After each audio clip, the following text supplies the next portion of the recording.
Stendhal never succeeded in creating a passionate hero who was not a believer, but it was not for want of trying. The results are disappointing. Lucien Leuwen vacillates between vanity and naivete. Lamille is a puppet, and Stendhal abandons her in favor of the vain sans fin. Julian Sorel must also have been, at a certain stage in the creative process, the hero at once passionate and apostate, whom Stendhal was trying to create, but Julian is merely clearer-minded and more energetic than the other hypocrites. He will know true passion only at his death, when he has renounced himself, and at that point we are no longer sure he is still a skeptic.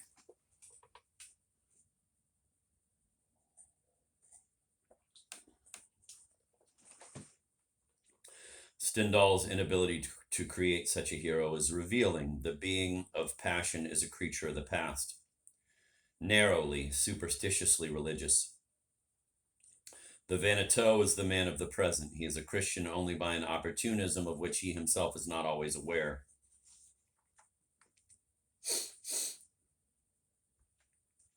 The triumph of vanity coincides with the crumbling of the traditional universe. Men of triangular desire no longer believe, but are unable to get along without transcendency.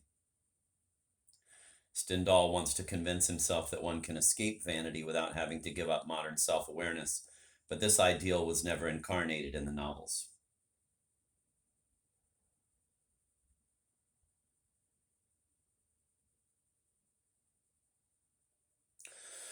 We need not, therefore, make Stendhal a Christian or Dostoevsky an atheist in order to compare their novels. The truth suffices. Stendhalian vanity is the cousin of all the metaphysical desires met with in the other novelists.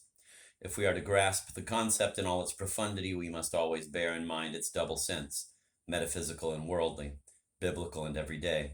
It is because the vaniteux feels the emptiness mentioned in Ecclesiastes growing inside him that he takes refuge in shallow behavior and imitation.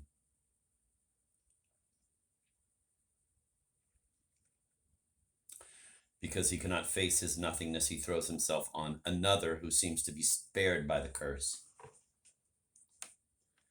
This sterile oscillation between pride and shame is also found in Proustian snobism.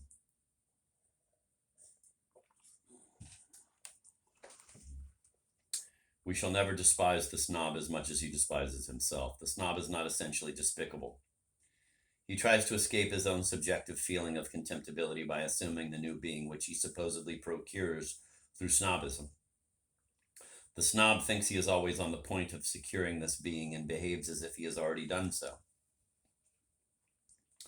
Thus he acts with intolerable arrogance. Snobism is an inextricable mixture of pride and meanness, and it is this very mixture which defines metaphysical desire. It is to be expected that some of us may have misgivings about this comparison of the snob with other novelistic heroes. Snobism excites tremendous indignation. This is the one offense which our avant-garde, despite its passion for justice, has not thought to rehabilitate. Moralists of old and new schools alike compete in raising their eyebrows at the Gramontes way. It is considered a little embarrassing that Stendhal and Proust, as well as Balzac, devoted such a large part of their work to snobism. Benevolent exegetes try to minimize the importance of these ugly flaws in France's most illustrious novelists.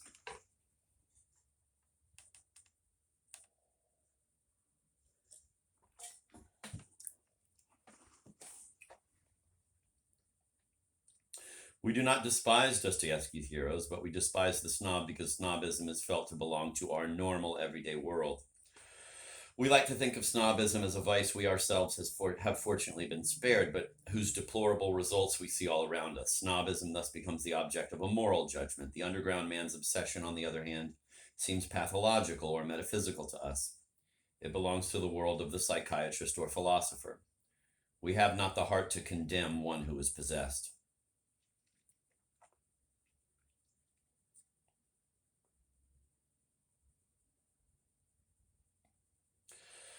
Is Proust's snob really so different from Dostoevsky's hero, as is often thought? Notes from the underground suggest the contrary. Let us observe the underground man with his old schoolfellows. These dull men organize a banquet for a certain Zverkov, who is leaving for the Caucasus where he has been stationed. The underground man is present during the preparations for the party, but no one thinks of inviting him. This unexpected snub, or perhaps only too expected, unleashes in him a morbid passion, a frantic desire to crush, conquer, and charm these people, whom he does not need and for whom, moreover, he feels genuine contempt. After abject groveling, he finally gets the coveted invitation. He goes to the banquet and behaves ridiculously while remaining all the time perfectly aware of his own shameful conduct. We should read the Gourmante's way in the light of this episode and not be distracted by the difference in surroundings. The structure is identical, the emptiness of a bauble de Brute, and many another Proustian character is certainly the equal of Zverkov and his buddies. Proust's snob is as shrewd a psychologist as the man from the underground, and he sees through his mediator's emptiness. As in Dostoevsky, nevertheless, this lucidity is impotent. It does not succeed in rescuing from his fascination the person who is so perspicacious.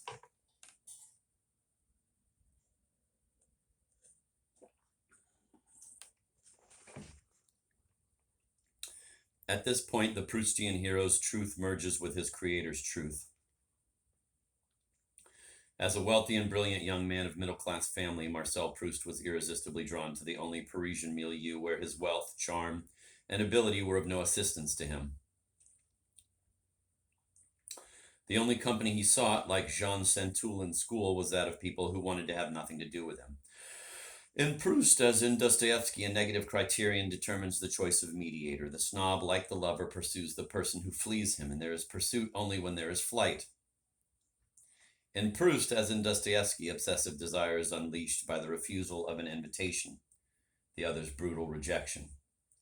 Notes from the Underground throws as harsh a light on Proust's experience of fashionable society as the eternal husband does on his sexual life.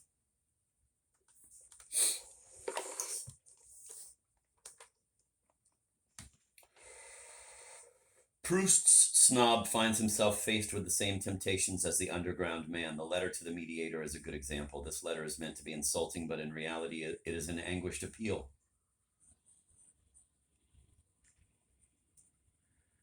Gilbert Swan, driven to despair by her failure to be invited to the Guermantes, sends the Duchess a letter rather similar to that composed by the underground man in the episode of The Insolent Officer.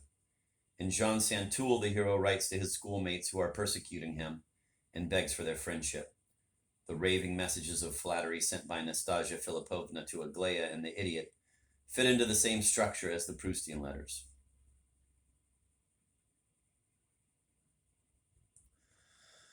There is no gulf between the great novelists. The analogies between them are inexhaustible. For example, the Dostoevskian man, like Stendhal's Vanetot and Proust's snob, is haunted by the fear of ridicule. Like Proust's narrator invited by the Princess of Guermantes for the first time, he thinks he is the victim of a hoax and that the real guests, who have a divine right to life's banquet, will poke fun at him. The same fears are found in Proust, but here they are expressed with an unparalleled violence. In the preceding chapter, we saw in Proust a caricature of Stendhalian vanity. Now we find in Dostoevsky a caricature of Proustian snobism. Why, under these circumstances, does the snob particularly arouse our disdain? If pressed, our answer would be that we are irritated by the arbitrariness of his imitation. A child's imitation is excusable because it is rooted in an actual inferiority. Childhood has neither the physical strength, nor the experience, nor the resources of adulthood. But in the snob, we can find no sign of any definite inferiority. The snob is not base, yet he debases himself. In a society where individuals are free and equal by law, there should be no snobs. But there can be snobs only in this sort of society. In fact, snobism requires concrete equality. When individuals are inferior or superior to each other, we find servility and tyranny, flattery and arrogance, but never snobism in the proper sense of the word. The snob will fawn and cringe in order to be accepted by people whom he has endowed with an arbitrary prestige. Proust insists a great deal on this point. The snobs of remembrance of things past are nearly always superior to their models. They excel in wealth, charm, and ability. The essence of snobism lies, therefore, in the absurd.